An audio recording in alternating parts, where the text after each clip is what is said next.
definidos, no tanto por la, digamos, por la jurisdicción nacional, sino en el ámbito internacional, obviamente, que son esa verdad, justicia, reparación y no repetición. Entonces, ¿qué es la verdad? ¿Qué es la justicia? ¿Qué es la reparación? ¿Cuáles son los componentes de la reparación? ¿Cuáles son las medidas de no repetición? Incluso también de rehabilitación de las víctimas. Entonces, para ello también es importante no solo hacer una interpretación desde el punto de vista del proceso penal, que tiene como finalidad hacer efectivos esos estándares de justicia, sino también hacer un análisis desde el punto de vista, por ejemplo, de la Ley 1448, la Ley de Víctimas, en donde se materializan o se hacen efectivos también esos derechos a través de los mecanismos de reparación. ¿Cuáles son esos mecanismos también asociados a la justicia transicional? Entonces tenemos que hacer un análisis desde el punto de vista general de todos esos aspectos que son fundamentales para poder comprender el concepto de la justicia transicional, obviamente no a profundidad, sino más desde el punto de vista muy básico, digamos, muy sencillo, de tal manera que nosotros podamos tener una idea muy general de lo que es la justicia transicional y los mecanismos de justicia transicional que están vigentes. De igual manera, me parece, no sé si ustedes consideran, sería interesante poder hacer un análisis de esos antecedentes históricos de la justicia transicional. Obviamente, hacer un ejercicio en el derecho comparado a fin de verificar cómo en otras latitudes y en otros espacios de tiempo también se ha tenido que acudir a estos mecanismos de justicia transicional para efectos de poder brindar una solución a esos conflictos que se han generado o que se pretenden superar. Por eso se habla justicia transicional, transitar de un estado de a un estado de paz, de un estado de guerra, de un estado de conflicto, de un gobierno o de una dictadura, digamos, de largo alcance dentro de cierto estado con la finalidad de alcanzar la paz. Entonces sería importante ver unos antecedentes en el ámbito universal, en el ámbito latinoamericano y de manera particular en Colombia. Sería interesante poder hacer un análisis porque en el ámbito de la justicia transicional somos pioneros. Digamos que Colombia es el único estado en donde se ha podido diseñar, yo digo, dos procedimientos con la finalidad de hacer efectivos la sanción, la investigación y sanción de la comisión de crímenes de cierta gravedad, como los crímenes de sistema, de los crímenes de guerra, crímenes de lesa humanidad y el genocidio. De tal manera que por esa vía sería importante nosotros conocer cuáles son los antecedentes que se dieron. Podemos mirar desde Nuremberg o incluso antes, con posterioridad a la Primera Guerra Mundial, algo en el ambiente latinoamericano y finalizar con Colombia de manera muy rápida, muy sencilla, como para conocer las generalidades, digamos, de estos sistemas de justicia que se han presentado en Latinoamérica. De igual manera, y tal como lo indicaba de manera previa, los principios se constituyen en el eje central, en el fundamento, en el soporte. De tal manera que si desconocemos la principialística, pues difícilmente podemos a veces hacer una interpretación armónica de las normas. De tal manera que es importante saber cuáles son esos principios procesales de la Ley de Justicia y Paz, cuáles son esos conceptos básicos que nos trae definidos no solo la Ley 975, sino la 1592 que con posterioridad modifica esa Ley 975, cuáles son los factores que determinan la competencia. Hay unos factores objetivos, hay unos factores temporales y hay unos factores materiales, de tal manera que es importante tener en cuenta cuáles son aquellos aspectos que se debe tener en cuenta por parte del operador de justicia en materia transicional para efectos de poder aplicar de manera adecuada las normas que están contenidas dentro de estos cuerpos normativos. Participación y derecho de las víctimas. La victimología es fundamental de los derechos de las víctimas en parte del proceso de justicia transicional, toda vez que es el fundamento. Las víctimas son titulares de verdad, justicia, reparación y de rehabilitación, de tal manera que se puedan garantizar su participación activa dentro de la sociedad. Por eso incluso vamos a mirar en la Jurisdicción Especial para la Paz está el principio de centralidad de las víctimas. La víctima se se constituye en el epicentro, en el fundamento del proceso de justicia y paz, toda vez que se debe satisfacer en primer lugar esos derechos a la verdad, ese derecho a la verdad que tiene una doble dimensión, una dimensión individual, una dimensión colectiva. De tal manera que en principio se debe construir esa verdad con fundamento en el proceso dialógico. Entonces vamos a mirar en la Jurisdicción Especial para la Paz hay dos procedimientos, un procedimiento de reconocimiento de verdad y un procedimiento de ausencia de reconocimiento de verdad. En el primero, obviamente, se regula por el principio dialógico, mientras que en el segundo, ante la negativa de aceptar la responsabilidad del compareciente, pues entonces se da inicio al procedimiento adversarial regulado por la Ley 906, y tenemos que hacer una clara diferenciación de esos procedimientos y cuáles son los, digamos, de qué manera se adelanta, cuáles son las autoridades y cuáles son las finalidades perseguidas. Entonces, la participación y derechos de las víctimas, cómo participa la víctima en desarrollo del proceso dialógico y cómo participa en desarrollo del proceso adversarial. Esos derechos de las víctimas que históricamente, digamos, han sido desconocidos. La victimología es de reciente estudio, básicamente a partir de los años 70, es que empieza a hacerse un estudio de los derechos de las víctimas que son consagrados, que obviamente bajo la vigencia del decreto 100 y de la Constitución del 86 se limitaba única y exclusivamente, ya lo vemos así en la Ley 600, se limitaba única y exclusivamente a el reconocimiento mediante la constitución de una como parte civil. Obviamente que la Sala de Casación Penal de la Corte Suprema y también los pronunciamientos de la Corte Constitucional han hecho posible que, si bien es cierto, el sistema impedía la participación por virtud, digamos, de esa interpretación de las normas que forman parte del bloque de constitucionalidad, se debe habilitar a la víctima para que tenga una participación real y su expectativa de verdad, justicia y reparación se pueda materializar en el trámite del proceso. Pero entonces, en el trámite del procedimiento transicional, es fundamental la participación de las víctimas, de tal manera que vamos a tener la posibilidad de advertir frente a cuáles son esos derechos, incluso la sección de apelación del Tribunal de la Jurisdicción Especial para la Paz ha proferido unas sentencias interpretativas, una serie que se ha pronunciado de manera puntual frente a los derechos de las víctimas y cuáles son las actuaciones que se deben desarrollar con la finalidad de lograr su participación efectiva en el trámite del proceso de justicia y transición. Vamos a mirar también una estructura del proceso de justicia y paz. Digamos, una estructura del proceso, hay que entender que justicia y paz está incrustada dentro de la jurisdicción ordinaria. Entonces hay unas salas que forman parte, hay unas salas de justicia y paz que forman parte de los tribunales de Bogotá, de los tribunales de Medellín y los tribunales de Barranquilla. De tal manera entonces que tiene una, digamos, son completas, mientras que la jurisdicción es una jurisdicción especial para la paz, con autonomía, con sus propias autoridades, sus propias autoridades no solo judiciales sino también administrativas, de tal manera que entonces la estructura del proceso de justicia y paz está regulada, está determinada, y el trámite del proceso se hace a la luz de la Ley 906, se aplican los presupuestos de la Ley 906, mientras que en la Jurisdicción Especial para la Paz hay un marco normativo específico que regula, obviamente aplicando ese principio de que se puede acudir a otras normas, ¿no?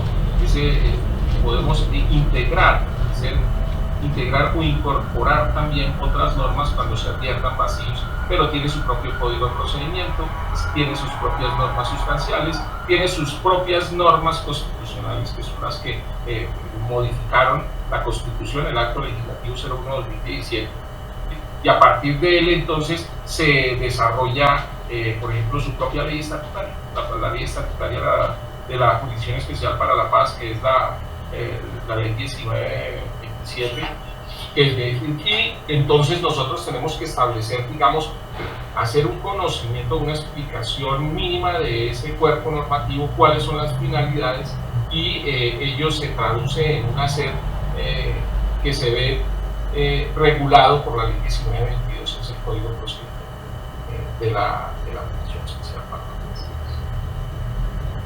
También es importante, me parece, la ley de víctimas, ¿no? La ley de víctimas es fundamental, surge como consecuencia de esa dificultad que se presenta al momento de proferir la primera sentencia en Justicia y Paz.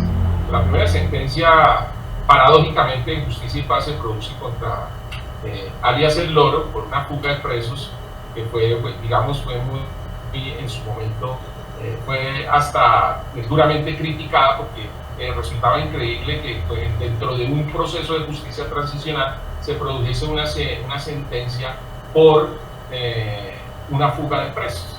Pero posteriormente se produce la primera sentencia, que se produce como consecuencia del desplazamiento de Mampuján, una comunidad en María la Baja, de Mampuján, en el municipio de Mampuján, de tal manera que allí se encuentran unas grandes dificultades para efectos de poder individualizar los daños y perjuicios que se causaron a las víctimas. Además, presupuestalmente se hizo una proyección y se era completamente difícil alcanzar las expectativas, por eso se hizo un análisis dentro de esta sentencia. Si tenemos la posibilidad, yo se las voy a compartir para que ustedes la revisen. Se hace un análisis de los estándares que tiene la Corte Interamericana de Derechos Humanos para efectos de poder liquidar los daños y perjuicios causados a las víctimas de los conflictos, digamos, en el ámbito colombiano. Se logra determinar que la Corte Interamericana tiene unos estándares definidos para efectos de poder establecer las indemnizaciones a que hay lugar para las víctimas de los crímenes internacionales como el colombiano. Sin embargo, haciendo una interpretación de varios casos en contra de Colombia, se logra determinar que si se aplican medianamente esos criterios establecidos por la Corte Interamericana, lo que se implica, digamos, la reparación de la totalidad del universo de víctimas como consecuencia del conflicto armado internacional equivalía más o menos a 14 presupuestos, es decir, bastante. Si se aplicaban los criterios solicitados por los miembros de la defensa, de los representantes de víctimas, atendiendo esas reclamaciones, más o menos equivalía a 12 presupuestos nacionales. Y si se acudían a las reglas establecidas por el Consejo de Estado, más o menos eso equivalía a 16 presupuestos nacionales.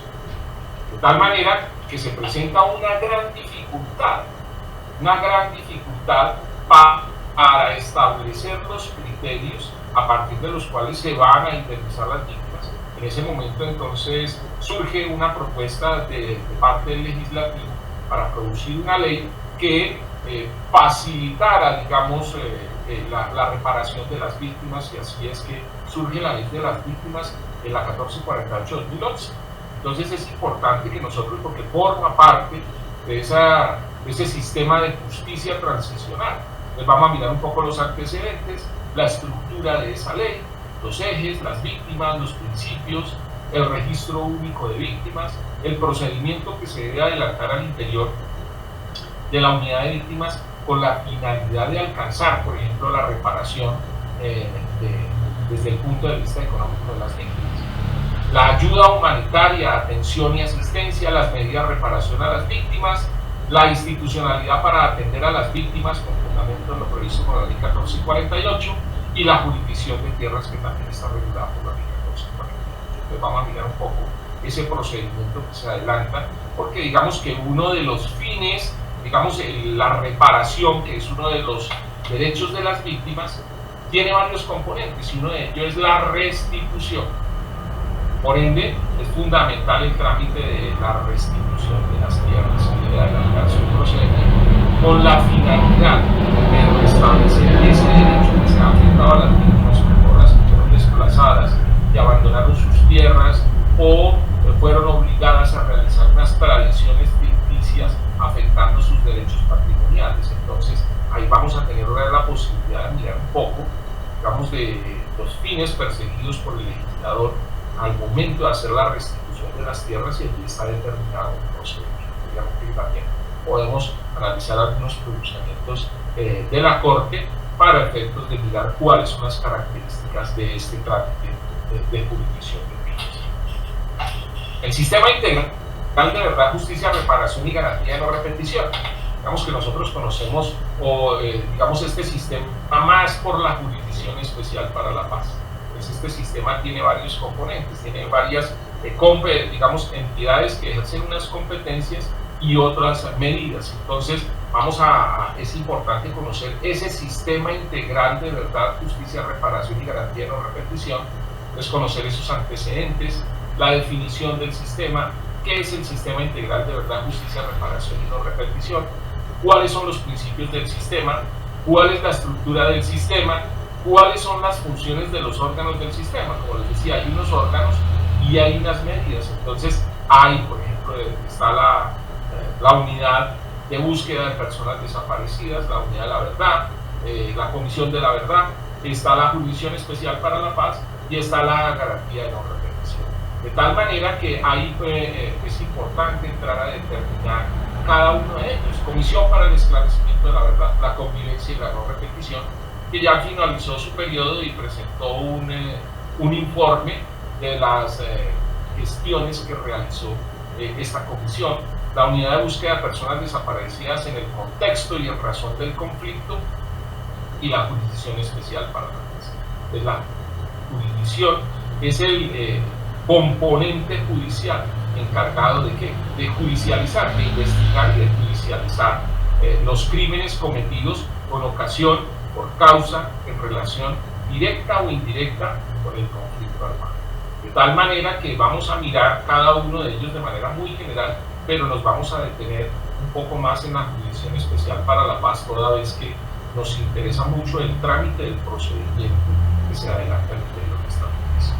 Entonces vamos a mirar aquí qué es, por ejemplo, la Jurisdicción Especial para la Paz, cuáles son los ejes conceptuales que se tienen, son aspectos muy genéricos, los principios de la JEP, los factores que determinan la competencia, la participación y los derechos de las víctimas al interior de la JEP, la estructura y los procedimientos. Entonces es toda una estructura, es una jurisdicción independiente de la ordinaria, de las demás jurisdicciones que están definidas por la Constitución y la ley. Entonces nosotros vamos a mirar cuál es su estructura, porque tiene sus propias salas, tiene su propio tribunal, tiene unas competencias muy particulares que están asignadas para cada una de estas salas, y tiene establecidos unos procedimientos a través de la ley 1922, que es el Código de Procedimiento para efectos de poder tramitar todos los asuntos que son de competencia de esta comisión. Vamos a ver selección y priorización de casos, que es fundamental, y sobre todo aplicados por la Sala de Reconocimiento, ¿verdad? Y determinación de los hechos y conductas, de tal manera que aquí se aplica, vamos a ver qué es la selección, la priorización de manera muy rápida, y cómo se aplica desde el punto de vista concreto para efectos de poder resolver todos los asuntos que son puestos en su consideración, que llegan a su conocimiento a través de distintas vías. Son los informes que ha remitido la Fiscalía, el Consejo Superior, las agremiaciones de víctimas. Entonces vamos a mirar cómo se hace ese agrupamiento, cómo se hace esa selección y esa priorización de casos, que son los que nosotros conocemos actualmente. Están aperturados más o menos unos 13, 14 casos. Entonces allí luego de que se agota todo el procedimiento, se confiere una resolución de conclusiones. Vamos a ver qué es una resolución de conclusiones, y se remite ante la sección del mismo nombre, sección de reconocimiento de responsabilidad, de tal manera que allí se inicia como el juicio y allí se contiene la sentencia. Entonces vamos a mirar, digamos, cuáles son esas competencias que tiene cada una de las salas, porque también hay la sala de reconocimiento, la sala de amnistía, la sala de definición de situaciones jurídicas. En el tribunal entonces hay una sección de revisión, una sección de reconocimiento, una sección de ausencia de reconocimiento, una sección de apelación. y tiene su propia fiscalía, que es la unidad de investigación y acusación, que digamos, por eso les decía que es toda una estructura propia de una jurisdicción independiente de la ONU. También establece unas sanciones, aquí no se habla, digamos, nosotros hablamos de unas penas en la Convención Ordinaria, unas penas, digamos, que podemos saber entonces unas principales, ¿cierto? Y unas penas accesorias, unas penas sustitutivas también hablamos. Aquí hablamos de unas sanciones, les hablamos de unas sanciones propias, unas sanciones alternativas y unas sanciones ordinarias. Entonces vamos a mirar qué significa cada una de esas sanciones, en qué momento se aplican cada una de ellas, cómo se individualizan. ¿Cuáles son los beneficios que otorga la Jurisdicción Especial para la Paz para, digamos, los miembros de la antiguas organización guerrillera FARC, digamos, que han sido incluidos dentro del Estado de esta organización que suscribió un acuerdo de paz con el gobierno? De tal manera que hay unos beneficios de naturaleza transitoria que están estrechamente relacionados con la libertad, que están regulados por la ley 1820, que se llama la ley de amnistía.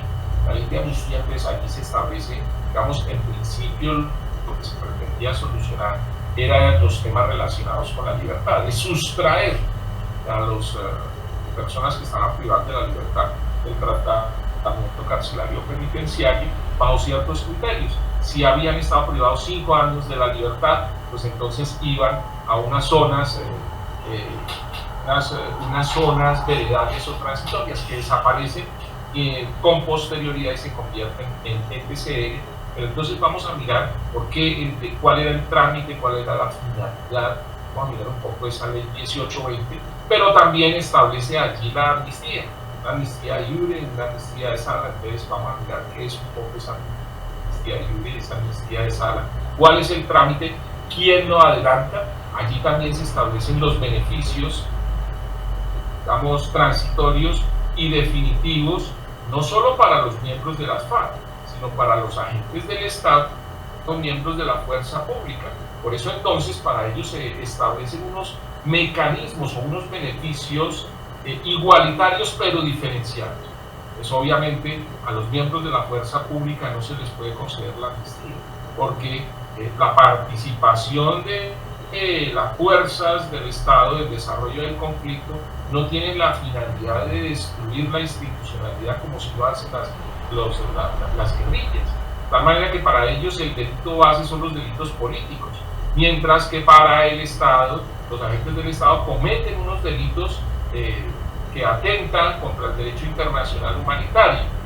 Por tanto, frente a ellos no se les puede conceder la amnistía, sino que se establecen unos mecanismos igualitarios pero diferenciados. Entonces, frente a ellos se habla de la renuncia a la persecución penal, mientras para las FARC se habla de la libertad condicionada para los miembros, agentes del Estado, miembros de la fuerza pública. Entonces se habla de una libertad transitoria condicionada anticipada, mientras para los agentes del Estado, para las FARC, se habla de un traslado a zona veredal o transitoria cuando no han cumplido 5 años de privación efectiva de la libertad. Para los agentes del Estado, entonces se habla de un traslado, digamos, a una unidad militar o policial. ¿Sí? Entonces, mientras para miembros de la guerrilla se habla de la amnistía, entonces para los agentes del Estado se habla de la renuncia a la persecución. Entonces como podemos ver, son beneficios equivalentes, pero claramente diferenciados, partiendo de la base, obviamente, de los fines perseguidos por cada uno de ellos y de las conductas que pueden cometer. Entonces vamos a ver un poco esos beneficios, cuál es el fundamento para la concesión de los mismos y cuáles son las autoridades habilitadas para ello. Porque para el pronunciamiento frente a los beneficios de las FARC está la sala de amnistía o indulto. Para los agentes del Estado, entonces está la sala de ejecución de situaciones. Entonces vamos a mirar cuál es el trámite que se adelanta al interior de cada una de esas salas, que sus competencias están claramente definidas por la ley estatutaria y por la ley 1820 de 2016. Entonces, básicamente, esa es, digamos, la temática que me gustaría que pudiéramos abordar, pues es bastante, pero vamos a hacerlo de manera no a profundidad, sino para enriquecer, digamos, nuestra cultura jurídica, para que tengamos un conocimiento digamos, de estos dos mecanismos de justicia transicional que están vigentes, y podemos a partir de ese conocimiento establecer cuáles son sus diferencias, cuáles son sus coincidencias también, y saber cuáles son las competencias propias, por ejemplo, en justicia y paz, con fundamento en la ley de sentencia, cuáles son las competencias de la Comisión Especial para la Paz a partir del marco que está diseñado para hacer efectiva la desmoralización de la antigua organización. Entonces, me gustaría escuchar sus opiniones, mirar, también conocer algo de sus expectativas para efectos de poderle dar un enfoque. La idea no es tampoco de manera caprichosa venir a imponer una temática, sino también teniendo en cuenta sus intereses, teniendo en cuenta la utilidad que pueda tener, por ejemplo, en el desarrollo de sus funciones al interior de sus despachos judiciales. Entonces, eso me parece importantísimo tener en cuenta en los puntos de vista de ustedes, y digamos, si les parece bien, podemos establecer un horario los viernes de 5 a 5:45, pues obviamente no puedo extenderme más, porque o máximo hasta las 6, porque yo también desarrollo unas labores académicas en hora de la noche en la universidad. Entonces me resulta a veces un tanto complicado poder extenderme más tiempo. De todas maneras, reitero mis agradecimientos por la invitación y reitero mi compromiso también para poderlos acompañar en esta serie de charlas que me parece que son muy importantes. Muchísimas gracias.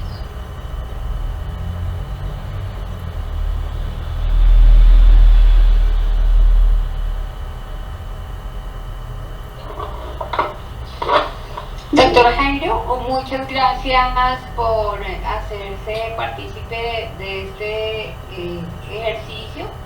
Es un mecanismo a través del cual nos aproximamos a las jurisdicciones. Tenemos esas expectativas a fin de que todos nuestros asociados y público en general tengan ese interés por conocer ese tema tan importante, tan valioso que es para nosotros, tan vigente y tan latente en nuestra vida nacional, cuál es la Justicia Especial para la Paz, y de alguna manera visibilizar desde nuestra función judicial y el conocimiento que se puede desarrollar a través de la experiencia de usted, doctor, como magistrado, de conocer esa experiencia en esas jurisdicciones, que nos lleven a conocer un poquito para el interés de cada uno de nuestros despachos judiciales. Pues es importante conocer ese desarrollo procesal que a veces pensamos que no podría ser importante, pero que para nosotros sí queremos desarrollarlo al interior de nuestra asociación y a nivel académico, para empoderar el desarrollo de la adquisición de conocimientos, como usted lo postula en el día de hoy. De alguna manera, usted nos dio un abrebocas. ¿Para qué? Para conocer un amplio margen de información que se requiere, de alguna manera conocer cuál es la justicia transicional de justicia y paz y la justicia especial para la paz. En esa medida nosotros estamos complacidos con su charla, con su exposición, doctor, y gracias por el ejercicio que materializa para iniciar una serie de actividades de conferencias de esta naturaleza que van a enriquecer nuestro ejercicio como funcionarios judiciales o como académicas en el desarrollo de la formación que cada día queremos desarrollar a través de estos conversatorios, estas exposiciones que, como usted bien las realizó, son importantes para nosotros. Doctora Ingrid. Muchas gracias. Primero que todo, agradecerle al doctor Jairo, que conocemos sus altas calidades, y por parte mía me siento muy complacida de que quiera compartir sus amplios conocimientos sobre el tema. A mí la propuesta que hace y la forma en que la desarrolla no solo demuestra la experiencia, el conocimiento que usted tiene, sino realmente esa solvencia que tiene usted para transmitir el conocimiento a quienes tenemos pues esa dignidad de escuchar sus charlas. A mí me parece fabulosa la propuesta que hace. Me declaro realmente bastante carente de conocimiento en el tema, así que me parece fabuloso en la forma en que él lo propone, para ir enriqueciéndonos día a día, cada 8 días. Por parte mía estoy presta a conectarme cada 8 días a recibir sus conocimientos y le reitero mi agradecimiento. Gracias, doctor Jairo. Bueno, muchísimas gracias. Yo quiero agradecer sobre todo su disposición, su tiempo. Me siento muy orgulloso, muy complacido. Estoy a disposición de ustedes, no solo para poder generar, digamos,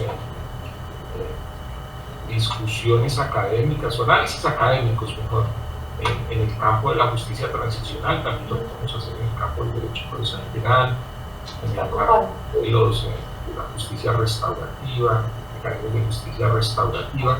Bueno, en fin, de tal manera que me siento muy complacido, agradezco a ustedes este tiempo, pues también ya y sometiéndonos a ese espacio, digamos, que ustedes han dicho, pues ya estamos sobre las 5:50. También sé que están interesadas en ver el partido y tengo que irme también a clase a la universidad.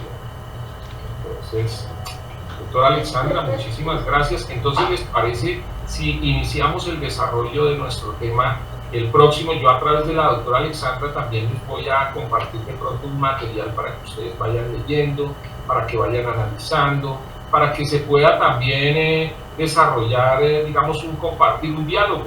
Es importante también un análisis, a veces desde el punto de vista crítico, teniendo en cuenta sus experiencias particulares como funcionarias, y eso sin lugar a dudas que enriquece, digamos, este tipo de escenarios académicos que contribuyen mucho en el quehacer. A veces mi experiencia como juez, después de tener un conocimiento sobre la justicia transicional, hay algunos aspectos que uno puede incluso incorporar.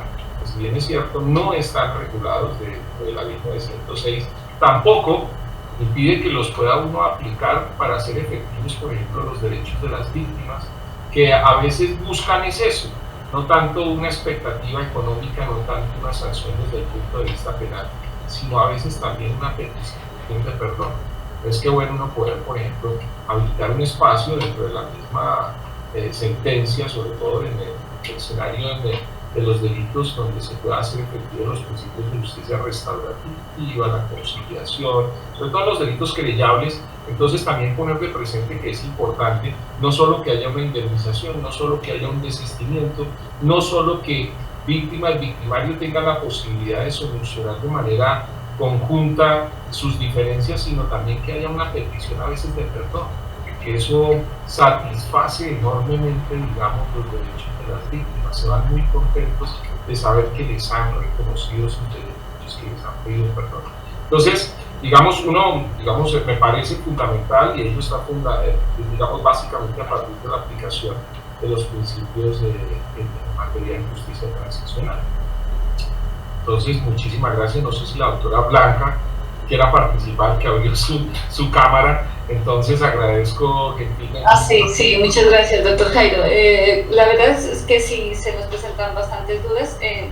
Hemos interactuado, digamos, hemos tenido contacto con procesos de uno y de otro sistema y sí tenemos bastantes dudas. Espero pues que en el desarrollo de la propuesta que se ha realizado las podamos absolver y el orden que lo plantea también me parece muy bien, porque pues nos va, digamos, como que miro que nos va a conducir de manera paulatina a través de los diferentes conceptos que se requieren para comprender los sistemas vigentes de justicia transicional. Entonces, también estoy de acuerdo, como lo han comentado las otras compañeras, con la propuesta que se hace y a ver, yo voy mirando a ver en qué momento voy presentando las dudas que tenemos, porque sí, ya son varias por los trámites con los que hemos tenido contacto.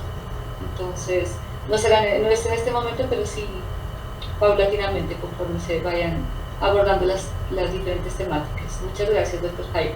A usted, doctora Blanca, es un placer contar con su presencia y sin lugar a dudas que el análisis de la casuística es fundamental para poder sustentar, digamos, el análisis que nosotros podamos hacer desde el punto de vista de la doctrina o de la jurisprudencia en temas de justicia transicional que puedan tener una aplicación práctica, sobre todo en el trámite de procesos que, si bien es cierto, se adelantan bajo la jurisdicción ordinaria, tienen una gran relación con el tema, sobre todo cuando, por ejemplo, en el ámbito de la justicia especializada, justicia especial, digamos, ahí se conocen conductas que atentan contra las personas quienes protegidos por el derecho internacional humanitario en los términos señalados por el Código Penal.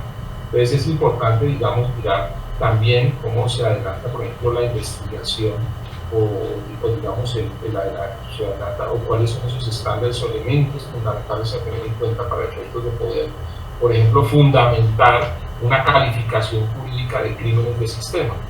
Por ejemplo, cuáles son los elementos a tener en cuenta para analizar un crimen de lesa humanidad con fundamento, digamos, en las normas que Colombia ha ratificado en materia de derechos humanos, que forman parte del bloque constitucionalidad y que se pueden aplicar de manera directa a los casos que nosotros tratamos. Entonces, digamos que eso me parece fundamental, hacer un análisis a partir de la casuística. Doctor Jairo, y mencionaba que nos va a compartir un material, o sea, va a ser de manera... Sí, doctora, voy a hacer una selección de un material, se lo envío para que ustedes tengan la posibilidad también de irlo leyendo y analizando. Ah, listo, muchas gracias. Perfecto, doctora, con mucho gusto. Sí, señor. Gracias.